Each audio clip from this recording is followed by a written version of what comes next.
भगवान राम ने सेवरी को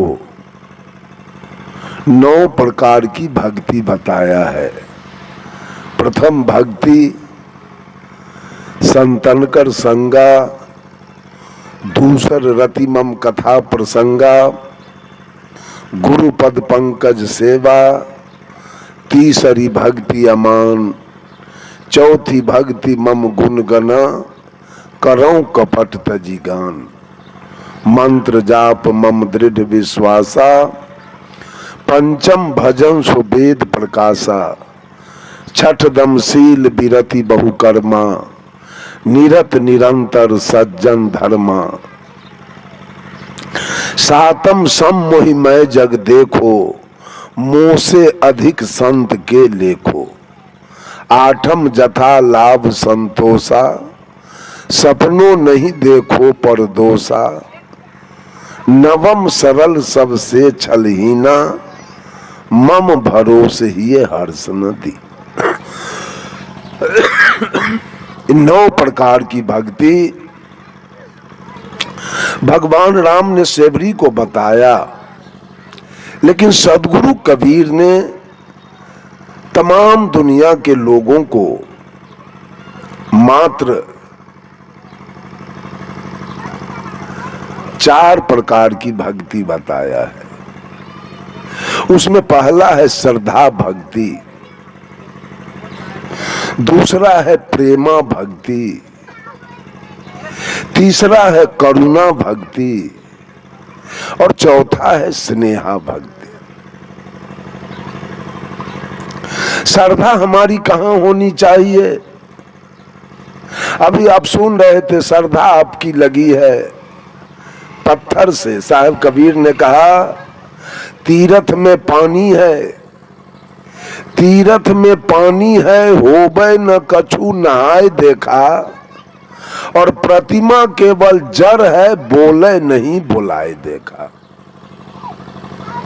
आपकी श्रद्धा कहां लगी है? श्रद्धावादी मनुष्य हो तब तो कोई हर्ज नहीं है।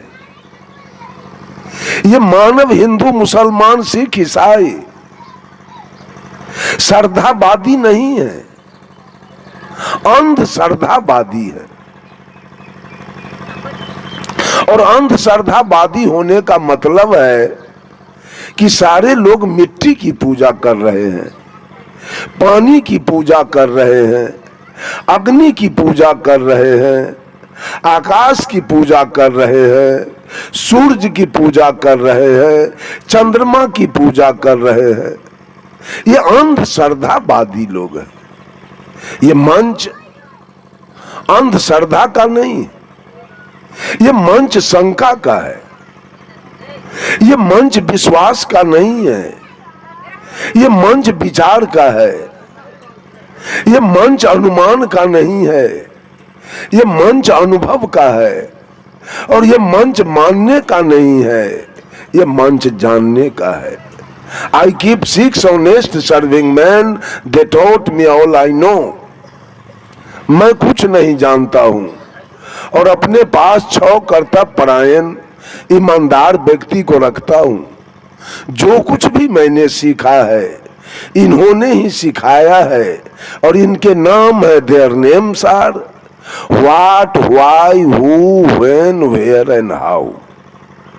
इनके नाम है क्या, कौन, कहां, क्यों, कब और कैसे। ये शंका आपके जीवन में आ जाए तो जीवन की गाड़ी है वो गंतव्य पर पहुंच जाएगी।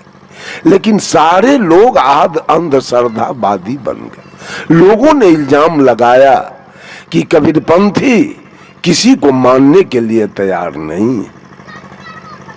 क्या कबीरपंथी मां को मां नहीं मान रहा है, पिता को पिता नहीं मानता, दादा को दादा और दादी को दादी नहीं मानता, चच्चा को चच्चा और चाची को चाची नहीं मानता, भैया को भैया और भाभी को भाभी नहीं मानता, नाना को नाना और नानी को नानी नहीं मानता है, मामा को मामा और मामी को मामी नहीं मानता है।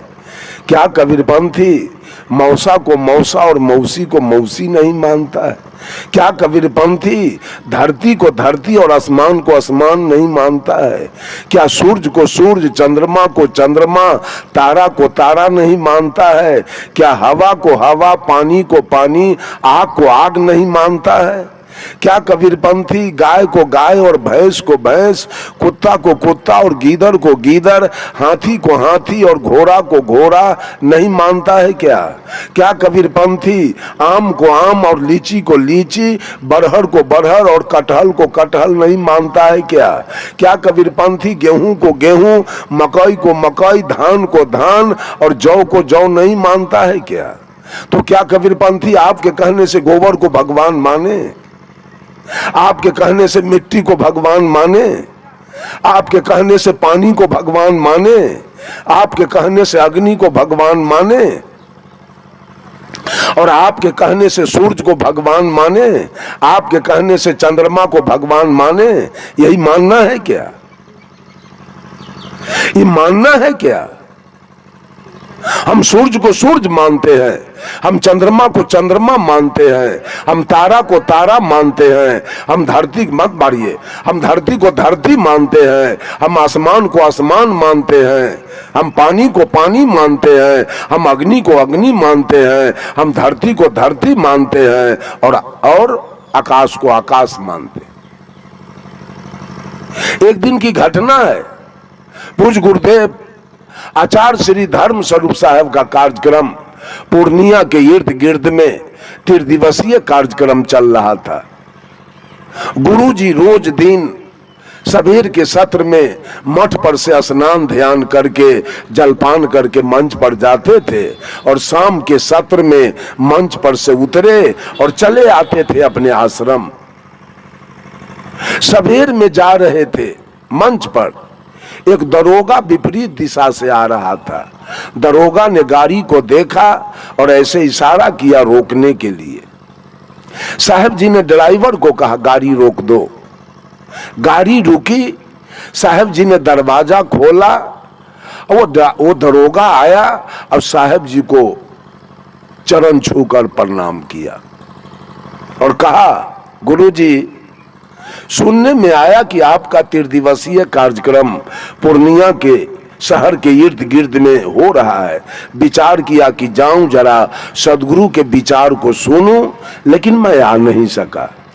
साहब जी ने पूछा क्यों नहीं आए? तो दरोगा कहा ऊपर का के कृपा। साहब जी कहे ऊपर में कोई रहता है क्या? तो दरोगा कहा आप लोग इसका मतलब ऊपर का को नहीं मानते हैं। साहब जी ने कहा मैं निचला को मानता हूं, मैं ऊपरका को नहीं मानता हूं। तो दरोगा कहा इसका मतलब आप लोग सच्चे साधु नहीं हैं। और वो रामायण का एक चौपाई बोल दिया, जब दरबहु दीन दयाल राघव साधु संगति पाइए। जब भगवान की कृपा होती है तो मानव को साधु की संगति मिलती है। इतने में साहेब जी की दृष्टि दरोगा के होठ पर गया और वो होठ में तंबाकू रखा था। साहब जी ने पूछा दरोगा जी ये होठ में तंबाकू है ऊपरका के कृपा से है कि निचला के कृपा से?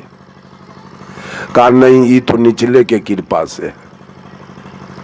कहा मांस भी खाते हो? कहा सो तो हम दारू भी पीते हैं। तो बोलो मांस खाते हो ऊपरका के कृपा से कि अपना कृपा से? कहा नहीं तो अपना कृपा से खाते। दारू पीते हो ऊपरका के कृपा से कि अपना कृपा से? कहा नहीं ये भी अपने कृपा से। कहा कोई कपार फोड़वा के प्रतिष्ठा लुटवा के कपड़ा फड़वा के जाता है आपके थाना पर FIR लिखाने, आप जो माल पत्ती घूस लेते हो ऊपरका के कृपा से कि अपना कृपा से? कहा नहीं ये भी तो अपने कृपा से। साहब जी ने कहा रे भले आदमी, खैनी खाते हो अपना कृपा से, दारू पीते हो अपना कृपा से, मांस खाते हो अपना कृपा से, घूस लेते हो अपना कृपा से और सत्संग में जाते हो ऊपरका के कृपा से। चल रोड पर से हटो। हटा करके ये ऊपरका वाला बीमारी साहब कबीर ने एक महिला से पूछा, कहो रे सखी एक बात कहूं? सखी एक बात पूछूं? सखी कहती है पूछिए। कहां खसम ठहरायो जी, सखी तेरा दुल्हा कहां रहता है। दुल्हा मीन्स पिया परमात्मा। सखी तेरा दुल्हा कहां रहता है, तो सखी कहती है ऊपर, तो साहब कबीर कहते हैं आकाश में। तो सदगुरु कबीर पूछते हैं दुल्हा आकाश और दुल्हन कहां है। दुल्हा तो आकाश में है या दुल्हन किधर है। पीव आकाश में है और जीव कहां है, कहां है। दुल्हा आकाश पताल में दुल्हन, कैसे गछो हम मिटायो जी। दुल्हा हो पंजाब में और दुल्हन हो इस भदसारा में, वो दुल्हा से क्या वो बाल बच्चा होगा इस दुल्हन के।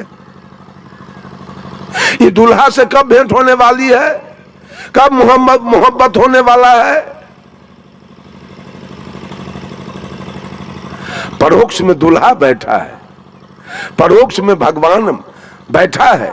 मैं तो पूछता हूं बोलने वाले से कि अगर तुम्हारा भगवान परोक्ष में बैठा है ऊपर में, तो 16वीं शताब्दी में मोहम्मद गजनी सोमनाथ के मंदिर पर चढ़ाई किया था और वहां के पंडा पुजारियों को वहां की जनता ने कहा पुजारी जी तैयार हो जाइए, मोहम्मद गजनी आ गया है। पंडा पुजारी ने क्या कहा, भगवान में इतना शक्ति है कि मोहम्मद गजनी से फरियाद लेगा। परिणाम हुआ कि सारे काली दुर्गा लक्ष्मी सरस्वती के नाक कान चीर के और मोहम्मद गजनी सारा सोना चांदी हीरा मोती का जवाहर लेकर के और रिटर्न चला गया। ऊपर का भगवान तमाशा देख रहे थे, परोक्ष में बैठे भगवान। 1392 ईस्वी में जब तैमूर लंग दिल्ली के लाल किला पर चढ़ाई किया, 92,000 सेना लेकर आया और 1 लाख हिंदू का सिर काट करके और तब लाल किला पर ईद का नमाज पढ़ा। उस समय ऊपर का कहां बैठा था, क्या कर रहा था ऊपर का।